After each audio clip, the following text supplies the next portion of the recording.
संजय राउत जी का आपने उस टाइम पे घमंड देखा था? आप ये मकान तोड़वाते फिर रहे, कंगना रनावत जी का इन्होंने मकान तोड़वाया है, आपको पता है राणा दंपति के मकान को इन्होंने, उन लोगों का श्राप लग गया है। बिल्कुल साधुओं का भी लगा है। ये उद्धव सेना बन चुकी थी, ये सोनिया सेना बन चुकी थी।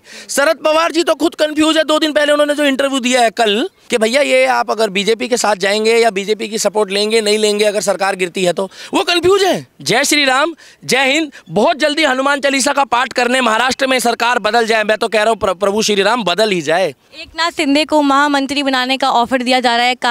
कहा जा रहा है पार्टी द्वारा कि जितने विधायक आपके साथ गए हैं उनको लेकर वापस महाराष्ट्र पहुंचो, बातचीत करके अपने मामले को सुलझाने की कोशिश करते हैं। क्या लगता है एकनाथ शिंदे लालच में आकर वापस आएंगे? क्या विधायकों को वापस लेके आएंगे? वो लालची आदमी पहली बात तो है नहीं, बाकी ये राजनीतिक मुद्दा है। मैं आपको एक बात बताऊं, लालची आदमी वो है नहीं। एक कहावत होती है कि जहां दिल मिल गए, एक पर्चा होता है, अगर वो पन्ना किताब से फाड़ दिया गया, अगर आप उसको दोबारा चिपकाएंगे भी ना तो मैडम उसमें जो दरारें हैं वो नजर आएगी। चाहे आप उसको टेप से चिपकाएं, चाहे आप फेविकोल से चिपकाएं। और आरोप लग रहा है, खुद उद्धव ठाकरे ने भी ये चीज़ बोली कि ये जो पूरा षड्यंत्र हुआ, विधायक चले गए मुंह मोड़कर, सांसद चले गए मुंह मोड़कर, ये सब कुछ बीजेपी ने करवाया है, क्योंकि बीजेपी चाहती है 2024 के चुनाव में जहाँ जहाँ बीजेपी की सरकार नहीं बनी हुई है वहाँ वहाँ भी बीजेपी की सरकार बन जाए। जो लोटस ऑपरेशन पिछले 1 साल से चलता आया है उसी को वो आगे जाकर एग्जीक्यूट करना चाहते हैं। मैडम बीजेपी अगर अपनी इच्छा से ये काम कर रही होती तो ये काम 2.5 साल 2 साल पहले कर चुकी होती। वो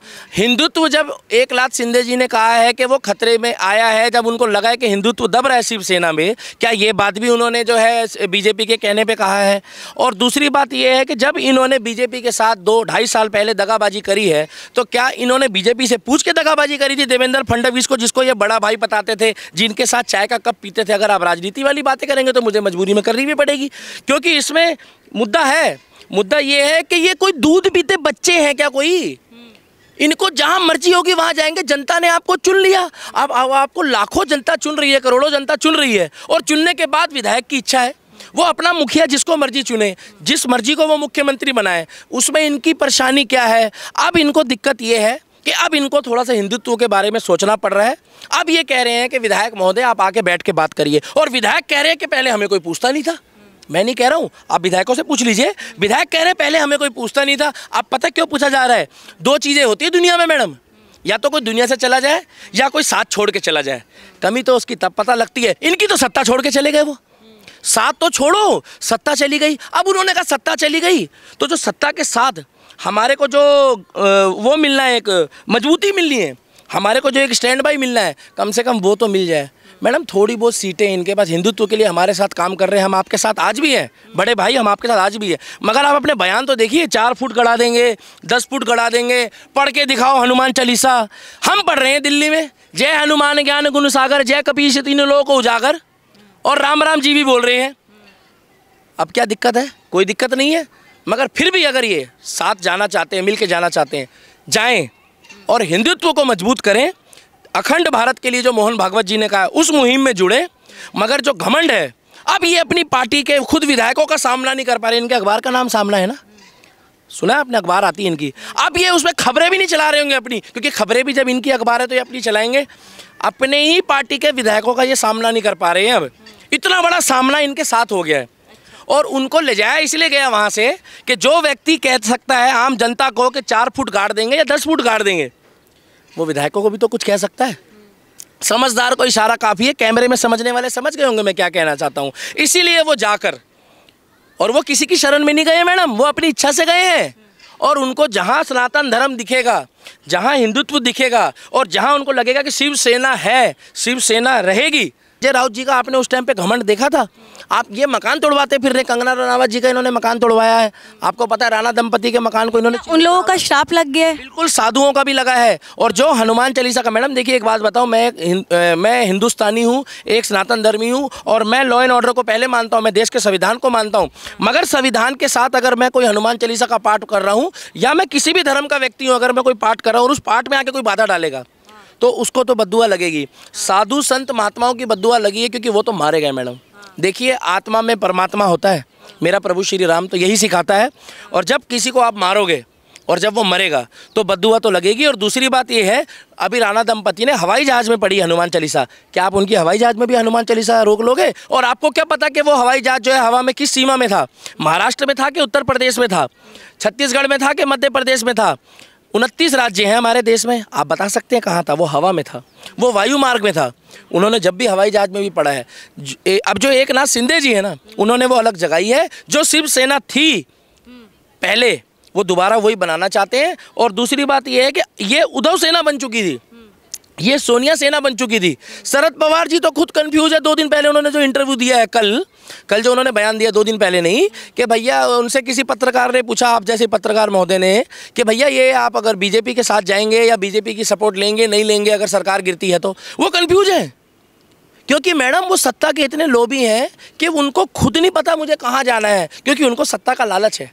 इनके पास इतनी सीटें हैं, इन्होंने फिर भी जो है मैडम देखिए, किसी को बरगला के कोई दूध पीते बच्चे नहीं है जो विधायक गए हैं, वो हिंदुत्व के लिए गए हैं। और एकनाथ शिंदे जी किसी की बातों में आके नहीं कहेंगे, उन्होंने चौड़े होकर बोला है कि हम हिंदुत्व के लिए, सनातन धर्म के लिए, शिवसेना के लिए, शिव सैनिकों के लिए और हमारे देश के नागरिकों के लिए हम अलग हुए हैं। और अलग होने का उसमें सबसे मुख्य कारण ये है कि लोग कह रहे हैं वो अगवा हो गए, वो अगवा नहीं हो गए, वो गाढ़े भगवा हो गए। भगवा तो वो पहले भी थे, वो अगवा नहीं हुए। बहन जी ये लाइन जरूर चलाइएगा, वो गाढ़े भगवा हो गए कि पहले तो भगवा रंग उनको चढ़ा ही हुआ था, मगर अब और गहरा चढ़ गया। जिस तरीके से मेहंदी का रंग चढ़ता है एक शादी करने वाली बहन को, और कहते हैं जितना गाढ़ा चढ़ेगा उतनी पति की आयु लंबी होगी और उतना स्नेह होगा, उसी तरीके से भगवा रंग भी उनको गाढ़ा चढ़ गया है। तो ये अगवा वाली जो परिभाषा, ये मत बताइए विधायकों को कौन अगवा कर लेगा मैडम, ये गुमराह कर रहे हैं। विधायक अगवा हो जाएंगे, कैसी बातें कर रहे हो, कोई आम जनता है वो। स्वर्गीय बाला साहब ठाकरे जो शेर पुरुष हैं, थे और रहेंगे, मैं उनको अमर मानता हूँ।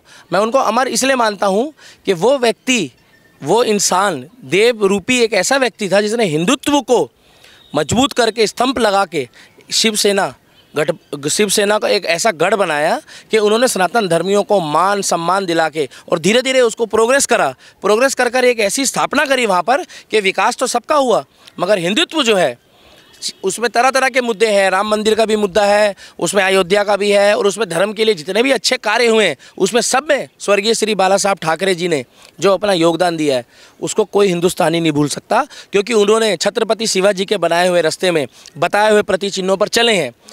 अब आप आ जाइए उद्धव ठाकरे जी। उद्धव ठाकरे जी ने क्या करा कि सत्ता के लोभ में, और कुछ सुनने में आई है कि मैंने भी जो देखा है कि बेटे के फ्यूचर को बनाने के लिए उन्होंने जो ये कार्य करे हैं, क्यों उन्होंने बीजेपी का दामन छोड़कर, जिस देवेंद्र फडणवीस को ये बड़े भाई के नाते देखते थे, ये बड़ा भाई मानते थे, इन्होंने रातों रात तख्ता पलट करके जो बहुमत में केंद्र में सरकार चल रही है, जो भगवाधारी सरकार आई है, आज आप जाके देखिए 5 राज्यों में से 4 राज्यों में भगवा लहराया हुआ है। गाना भी चला है, जो राम को लाए हम उनको लाएंगे, और यूपी में फिर से हम भगवा लहराएंगे। तो उसमें क्या दिक्कत है?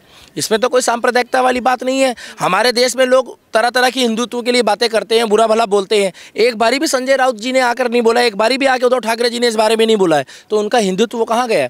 हम उनसे कोई डिग्री नहीं मांग रहे, हमारे बड़े भाई के समान है वो, मगर वो हमारे को कहते हैं कि हम घंटाधारी हैं, और क्या कहते हैं, तुम घंटाधारी हो और हम गदाधारी हैं। मतलब ये बातें जो होती है ये हिंदुत्व के लिए अच्छी नहीं है। आप एकजुट होकर चलिए, सनातन धर्मियों को साथ लेके चलिए, आप ऐसी बातें करिए कि जिससे हम एकजुट हों, हम अखंड बने। अखंड भारत के लिए आपके मोहन भागवत जी तक ने बोला हुआ है। अगर आज मैं यहाँ पर कनॉट प्लेस में, इस पार्क में श्री राम जी का झंडा लेकर, अभी मैंने हनुमान चालीसा का पाठ भी पढ़ा है, तो क्या इसमें कोई सांप्रदायिकता रंग हो गया? हनुमान चालीसा का आपने पाठ पढ़ा, आपको डर नहीं लगा कि देशद्रोह का कानून लगा दिया जाएगा, आरोप लगाया जाएगा?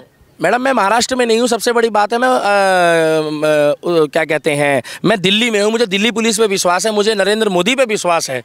और दूसरी बात यह है कि हर व्यक्ति हिंदुस्तानी किसी भी धर्म के लिए ये नहीं कहेगा कि आप इसका पाठ ना करें या उसका पाठ ना करें। आप मुझे एक बात बताइए, इस भगवा वस्त्र में, इस भगवे में लिखा है जय श्री राम, जियो तो राम और मरो तो राम। अगर हमारा जन्म होता है तो लोग कहते हैं राम राम जी लड़का हुआ है, राम राम जी लड़की हुई है, और जब इंसान की मृत्यु होती है तो लोग कहते हैं राम का नाम सत्य है।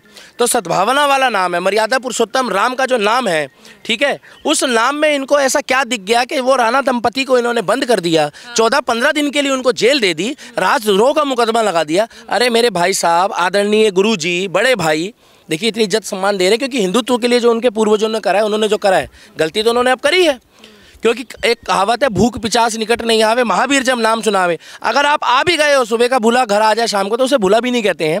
इन्होंने उनके साथ क्या करा, उन्होंने बोला कि मैं हनुमान चालीसा का पाठ करना चाहता हूँ मातोश्री के बाहर। इन्होंने बोला सांप्रदायिकता हो जाएगी। मैडम, इससे कैसे सांप्रदायिकता हो जाएगी, आप मुझे बताइए पत्रकार महोदय। नहीं हो सकती मेरी बहन। आपको बोलना था कि आप हनुमान चालीसा का पाठ पढ़िए, एक कप चाय पीजिए, खाना खाइए, क्योंकि ये वही मातोश्री है जो बाला साहब ठाकरे के मतलब कि खून पसीने से बना हुआ है। उनके पूर्वजों का वहाँ पर खून पसीना लगा हुआ है। वहाँ पर कंजकों को पूजा जाता है, वहाँ पर साधुओं को पूजा जाता है, वहाँ संतों को पूजा जाता है। उनको राम के नाम से क्या दिक्कत होगी?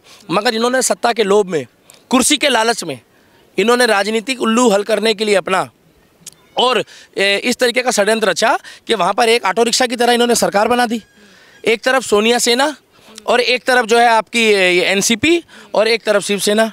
इसको मिलके इन्होंने जो खिचड़ी बनाई, इन्होंने जो इसको मिलके करा, क्या करा? महाराष्ट्र को सनातन धर्मियों के लिए तो वहाँ पर अपमान ही हुआ है। अपमान क्यों हुआ है कि राणा दंपति जो विधायक और सांसद, एक जनता द्वारा चुना गया जो प्रतिनिधित्व है, जब वो नहीं पढ़ पा रहे तो मैडम आम जनता कहाँ पढ़ पाएगी? हमें जेल जाने से डर नहीं है, मगर जो उनके साथ हुआ है, हम उनकी सपोर्ट में हैं। वो यहीं कनॉट प्लेस में आए थे, हनुमान चालीसा का पाठ पढ़ के गए। यहाँ तो कोई सांप्रदायिकता नहीं हुई मैडम। मैं कह रहा हूँ शिवसेना को मैं खुद सपोर्ट करता हूँ, मैं मोहर नहीं लगवाता किसी की, ना मुझे मोहर की ज़रूरत है। मगर छोटा हिंदू, बड़ा हिंदू, गदाधारी, घंटाधारी, ये कौन सी भाषा है? मतलब आप सर्टिफिकेट दे रहे हो मैडम, ये कुछ नहीं। मैंने आपको पहले बताया था, मोदी का विरोध करते करते में लोग देशद्रोही बन जाते हैं, राजद्रोह पे विरोध करते हैं, धर्मनिरपेक्षता की बातें करते हैं, उल्टा सीधा बयान देते हैं। अब कुछ नहीं होगा, सरकार बदलेगी। जो राम को लाए हैं हम उनको लाएंगे, क्योंकि हम वोटर हैं, आप भी वोटर हो, कैमरामैन भाई साहब भी वोटर हैं। जो राम को लाए हैं हम उनको लाएंगे और महाराष्ट्र में हो सका तो फिर भगवा लहराएंगे। जय श्री राम, जय हिंद। बहुत जल्दी हनुमान चालीसा का पाठ करने महाराष्ट्र में सरकार बदल जाए। मैं तो कह रहा हूँ प्रभु श्री राम बदल ही जाए। और उद्धव ठाकरे जी और संजय राउत जी आपसे भी मिलेंगे, नाराजगी मत रखिए। प्रभु श्री राम बहुत बढ़िया इंसान है। जय श्री राम। ठीक है, तमाम लोगों से बातचीत करी इस पूरे मामले को लेकर। आपकी क्या टिप्पणी है, क्या राय है, कमेंट बॉक्स में ज़रूर मेंशन कीजिए। और देश और दुनिया की तमाम जानकारी के लिए देखते हैं दराज धर्म।